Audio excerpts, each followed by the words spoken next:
If you've seen our beautiful new season calendar, you will know that the theme for the calendar and the coming season is moments. You all know how much I love to talk about moments. Moments best describe our work, as they are special, but so fleeting. I have shared a special quote numerous times, especially at the end of a show's run, to a cast that is bidding farewell to a special ALT experience. It says, "An actor is a sculptor who works in snow." Don't you love that? I also love this. I like the ephemeral thing about theater. Every performance is like a ghost. It's here, and then it is gone. Our shows, our friendships, our loves, our desires, our art are all comprised of precious moments, glorious bits of time that are here for an instant and then are gone. But we still have these photos, and we still have the memories which for many of us will be as vivid in 30 years as they are today. Let's take some time to reflect on this past season and enjoy the shared success we have experienced. Art washes away from the soul the dust of everyday life. ALT's 2019-20 season began on the steamy night of August 15th at the ALT Adventure Space with the opening of the Underpants. Wonderfully conceived and directed by Cy Scroggins, this show was a wonderful surprise for us because it drew such a large and enthusiastic audience. It was adapted for the stage by Steve Martin. This show features strong performances from a cast that consisted of several newcomers, most notably the delightful and charming Macy Owen as the young wife who lost her drawers in public. Filled with lots of fun and funny innuendo and ridiculously hilarious situations, most of it with somewhat naughty resonance, this show delighted ALT audiences. The stellar cast also included Richie Garza, Shannon Mashburn, Colton Castillo, Jonathan Mobley, and Michael Westmoreland. There was also a great cameo performance by Brent McFarland that was a side-splitting moment at the end of the show. This endearing show was a wonderful box office success that would be just the first in a string of ALT hits during the season. Please join me in congratulating the cast and crew of the Underpants. How over the top and ridiculously cute, incredibly entertaining, and so pink can a show be? That question was answered with the opening of ALT's first main stage production of the season, Legally Blonde. Expertly directed by Jason Crespin, assisted by Criselda Reyes, this show was too much fun for one evening of entertainment. With music direction by the incredible Jennifer Akins and choreography by Beth Alexander, this show was big, bright, fast-paced, and very pink. The success of any production of Legally Blonde relies heavily on its main character, Elle Woods. Without an incredibly strong and capable actor in that role, the show could be a horrible disaster, flailing away in a cesspool of Pepto-Bismol pink. As usual, ALT had just the perfect person for the role, and her name was Terry Martin. Coming off her recent success in Mamma Mia, Terry owned the stage as she danced, flirted, conspired, and charmed her way into everyone's hearts. Of course, she was supported by an outstanding cast of performers, including Ryan Sesteta, Leanne Crandall, Joshua Gibson Rourke, Annika Spaulding, Patrick Swindell, and Caitlin Campbell. The show also featured a ridiculously talented ensemble, which included Tiffany Barkley, Patrick Barron, Nels Bjork, Brooks Boyette, Carol Collison, Brandon Dawson, Stephen Dillard, Joe Early, Zoe Escalante, Devaney Graham, Jay Hayes, Kylie Beth Howe, Jordan Humphrey, Callie Kilburn, Kelsey Kilburn, Reagan Mashburn, David Martin, Steve Parker, Alicia Perkins, Amy Shelburne, and Dakota Warren. Whew. Wow, that was a big cast. I want to also congratulate Tana Robertson for her beautiful set design and the ALT tech crew of Greg Dunlap, Brandon Kemfumi, and Noah Lang for building this monstrosity of a set, which had so many pieces it could barely be contained in our building. We must also recognize Carrie Huckabee for her flawless work as costume coordinator. This sold-out show played to just short of 5,000 people and crushed its proposed box office numbers. Legally Blonde was ALT's second great success to the season. What a fantastic show. Please join me as we congratulate the cast and crew of Legally Blonde. What better way to counter the sweetness and uplifting world of Elle Woods, resplendent in pink, than to enter the dark and sinister world of Sweeney Todd? Talk about diversity. We literally entered a dark world created for our audiences from the moment they entered the front doors. Using candles, flashlights, and other mood lighting, we immersed our audiences into the world of London's 19th century Fleet Street.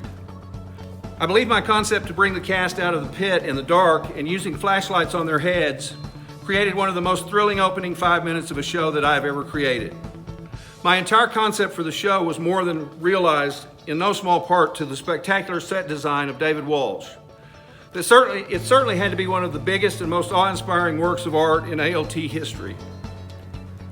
It literally filled the stage.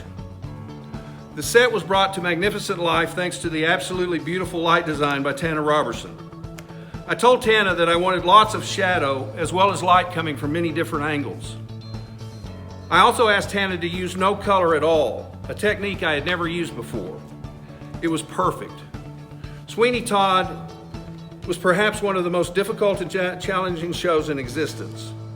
It requires a high level of talented singers and actors to produce this show. Once again, our talent pool didn't disappoint.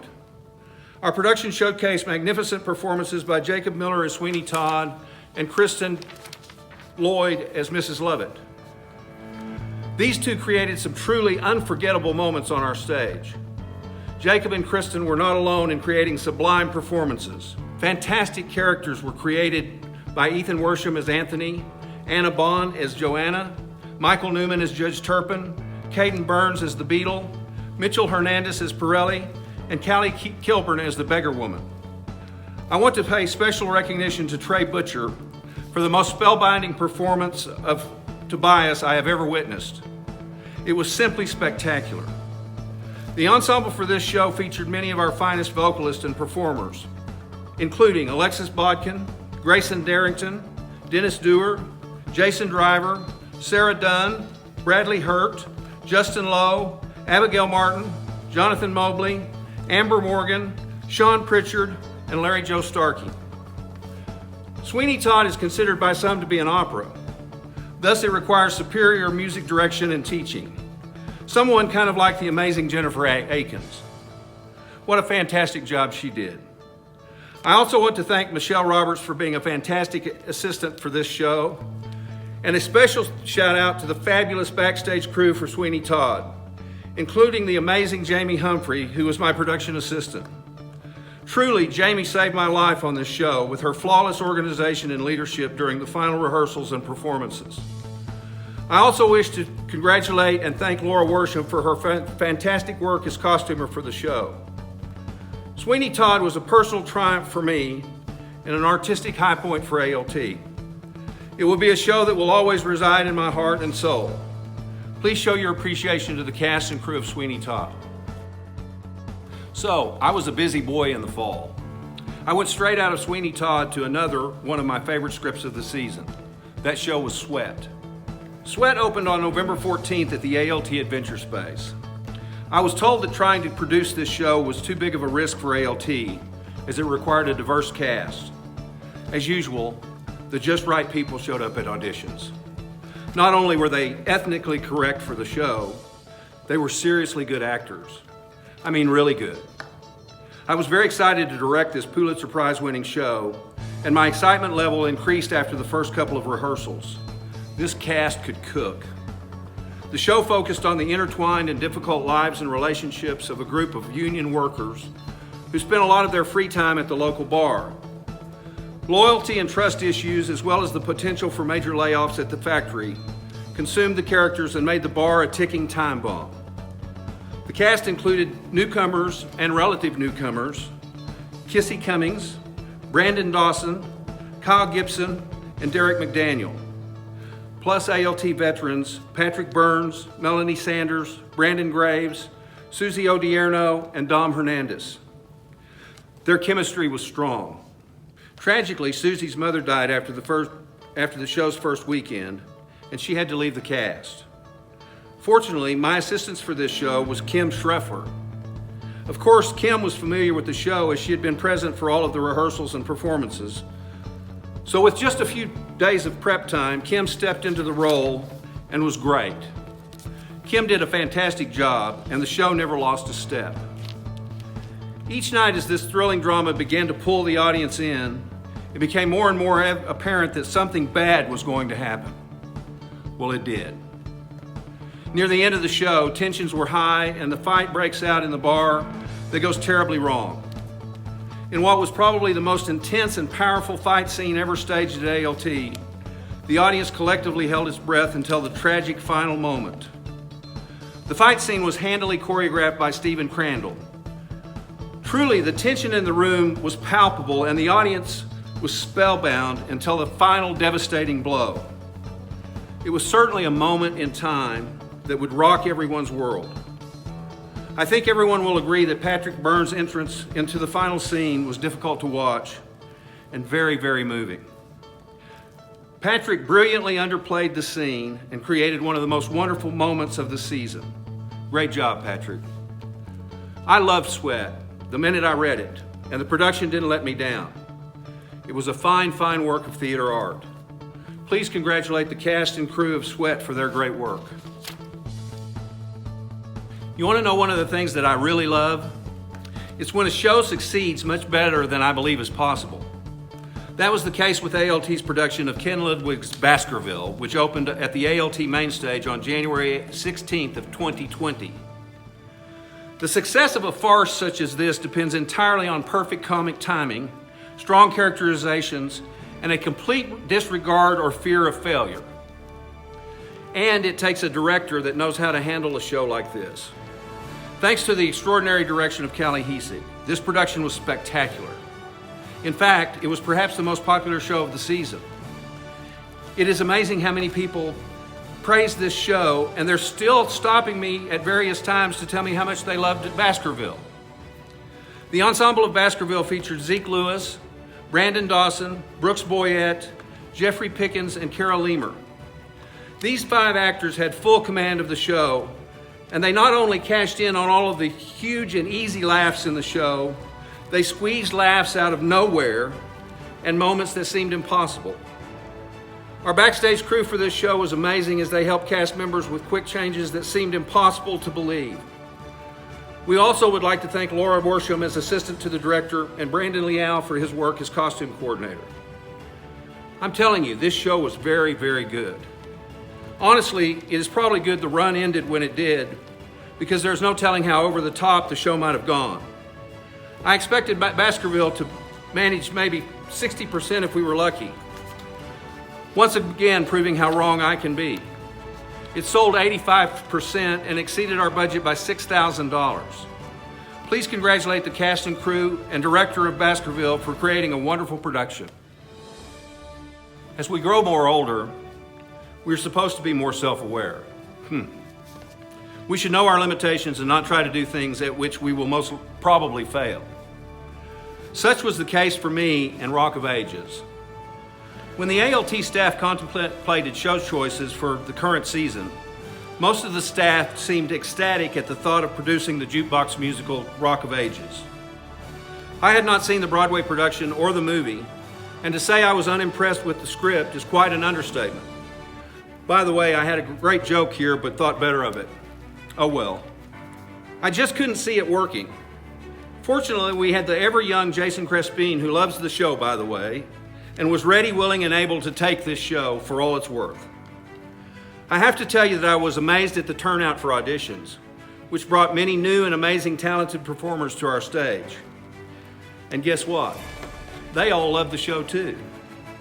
Jason had a clear vision for the show and the music, set, lights, video projections, dozens of wigs, yards and yards of spandex, all came together to create a truly hilarious evening of entertainment that was made even better if you were a child of the 80s.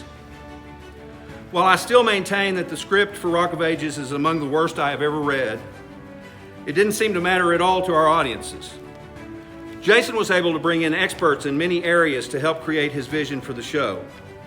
This included Leanne Crandall for costumes, Dennis Humphrey with video and slide projections, Natasha Martin with wigs and hair. Our tech crew of Greg, Brandon, and Noah did an amazing job with the set and lighting, And of course, Jennifer Akins made certain that the music was spot on. We were happy to welcome home the amazing and oh so talented Michaela and Rice Guerin, who have returned to Amarillo for a very special job opportunity. Wink, wink. Inspired performances were turned in by Ryan Sesteta, Dylan Kazar, Joe Smith, Jenny Morgan, Steve Parker, Ethan Murphy, and Travis Tidmore as the show's MC. The ensemble was a hot and sexy group of young and beautiful people that undulated, hip-thrusted, bumped and grinded pelvises, and flat out rocked the excellent choreography created for the show by Rachel Dawson. Honestly, there were some times when I sort of blushed. But hey, I think that was the point. Jennifer Akins, who looked like an 80s goddess, led the great band of Brian Gomez, Bobby Schaefer, Ricardo Cruz, and Brandon Trey Borup. I also want to again thank the production staff that created many fantastic elements of the production and made it so successful. Additional thanks go to Ashley DeVoyd as assistant to the directors and Lissa Guerin as production assistant. Please join me in congratulating the cast and crew of Rock of Ages. In March, ALT opened the delightfully creative and captivating production of Peter and the Starcatcher on the main stage. This show was an open palette on which we created pirate ships, fantastical jungle islands, and many memorable characters. This was an ensemble show that required boatloads of creative thought and strong character development from each actor. The show was performed on a simple but very effective set that was designed by Miss Tana Robertson from a concept I provided. Tana and our tech crew did a wonderful job following my vision and making it come to life. The ensemble for this show was very strong, and their work assured that the show would be a huge hit. Most notable among them were many ALT veterans, including Shad Tyra, returning to the ALT stage after a 20-year absence. Shad, together with the amazing Brandon Dawson, created many truly brilliant moments and kept the audience in stitches. ALT Academy shining star Grayson Darrington was cast in the title role, and he did not disappoint, as his portrayal of the Peter Pan character was truly beautiful. The ensemble also included an array of ALT luminaries shining brightly as always. This included Justin Lowe, Michael Newman, Kara Leemer, Jeff Jarnigan, Dakota Warren, Don Shipman, and Noah Lang. Other ensemble members making their ALT debut were Keir Sanchez, Maverick Evans, Robert Frazier, and Rachel Dawson. Perhaps one of the most exciting results of this show was the introduction of a fantastic new performer named Jennifer McClelland. Jennifer's work in this show was dazzling. Sometimes an actor is undeniably perfect for a role. Jennifer was simply fantastic. The multi-talented Larry Joe Starkey, our mistress of environmental sound, did a phenomenal job of taking an idea I had for creating most of our sound effects on stage. Her work brought a wonderful, unexpected element to the play that was unusually captivating. I would like to recognize Christy Corder for her great work as assistant to the director, and Dakota Warren for costume design and coordination. Finally, I want to point out that one of the most inspiring stories of the year was that the entire Henderson family, Taylor, Todd, Will, and Melissa, came together to work as the technical crew for the show. When an entire family can work and play together and contribute to the success of this organization, that is ALT at its best. As we moved into the month of March, we were excited to host auditions for Matilda. We had a fantastic turnout of talent for that production, and we were able to cast every role with exceptional talent. We were excited to begin rehearsals on March 16th. For a couple of weeks, we had been hearing about the existence of some kind of new virus that was causing concern in parts of the country. Little did we know what was ahead. On Tuesday, March 17th, I met with our executive committee to discuss the potential threats to our upcoming schedule. After much discussion, it was decided that we should postpone Matilda until the opening of our main stage season in September. We also stopped our rehearsals for The Humans, hoping that we could resume soon. The Academy production of Anne of Green Gables was just 10 days away from opening on the main stage. On March 18th, ALT closed its doors and shut down all production work. we quickly went into survival mode. We decided to stop work on all productions and to temporarily stop all Academy classes until we knew more about the threat to our performances, crew members, and our audience. This would be our introduction to one of the most frightening times of our lives. Many people were in a panic, and there was great concern about the easy spread of the virus from human to human. This singular event in my life has created obstacles and threatening scenarios for our organization and our own existence that I have never dreamed possible. Just like that, what was perhaps our most successful season ever was probably over. I fear that our lives may never be the same. Of course, a retrospective of ALT would be terribly incomplete without recognizing our ALT Academy. Speaking of the Academy, which was once again prolific in the amount of great work they produced, the Academy kicked off its 28th season in July with The Hunchback of Notre Dame. This show featured the abundant talent of 27 Academy performers and a large choir. Truly outstanding performances were turned in by the leads: Bradley Hurt as Quasimodo, Caden Burns as Claude Frollo, Alexis Bodkin as Esmeralda, and Ethan Worsham as Captain Phoebus. This show clearly illuminated the depth and capability of the Academy program. It contained phenomenally difficult music, and it required great imagination to create the sets, costumes, and overall concept of the show. Kudos to Artistic Director Jason Crespin, Music Director Brandon Beller, and Assistant Director Crystal Burns for their outstanding work on this show. Thanks also to Rachel Dawson for her sharp choreography, and to Socorro Carrillo for her work as Assistant Music Director. Kudos also to Carla Fristo and Charlie Turner as production assistants. Thanks to the brilliant Tana Robertson for designing a set that worked perfectly, and to Carrie Huckabee for the excellent costume design. Despite being an Academy show, The Hunchback of Notre Dame was indeed one of the finest shows of the season. Please congratulate the cast, crew, and production staff of this production. Like me, Jason is never satisfied with the status quo. So why would we be surprised that he wanted to produce one of the biggest and most popular shows in the theater world, Frozen Jr.? Big? Did I say that it featured an astonishing 94 ALT Academy students? Leading cast members included Sterling Knight as Anna, Austin Jones as Elsa, Keir Sanchez as Kristoff, Trey Butcher as Hans, and Noah Hartman as Olaf. The very successful production staff for this show included Jason Crespin as Artistic Director, Brandon Beller as Music Director, Beth Alexander as Choreographer, and Carla Fristo as Assistant to the Directors. Also, Velvet Knight and Courtney Frazier were production assistants. Once again, a beautiful and functional set was conceived by Tana Robertson, and costumes were created and coordinated by Crystal Burns and Tiffany Lahr. Frozen was another amazing success for the ALT Academy. Please recognize Jason Crespin and the students of the ALT Academy for producing such a brilliant production on our stage. Here's some great news. The aforementioned Anne of Green Gables is again just days away from opening in a virtual world. Each scene of this show has been videotaped, and after some intensive editing, it will be streamed to our audience.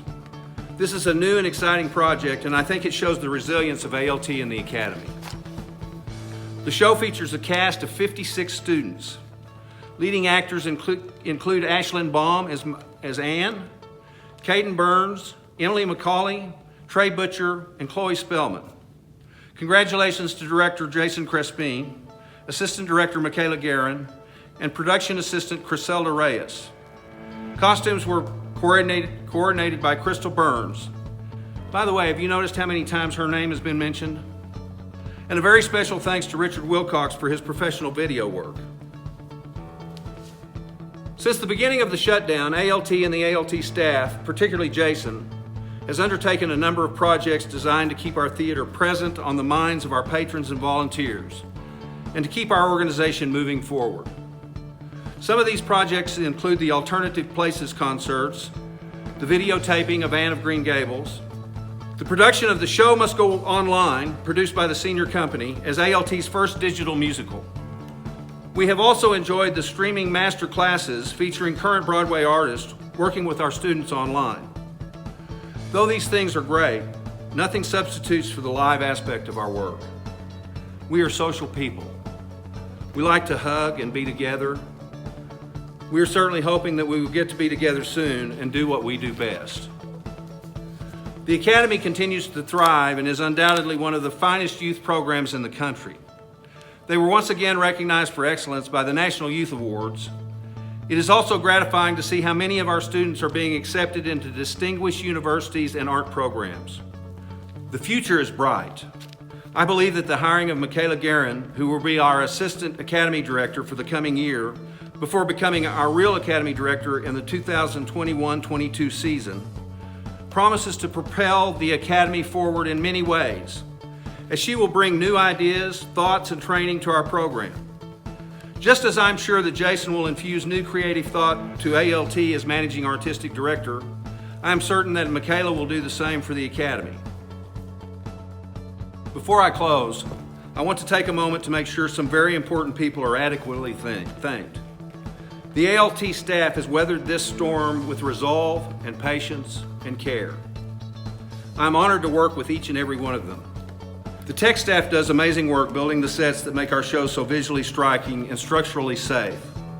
Jennifer Akins is such a blessing to ALT, and her talent and instruction inspires us all to be our best.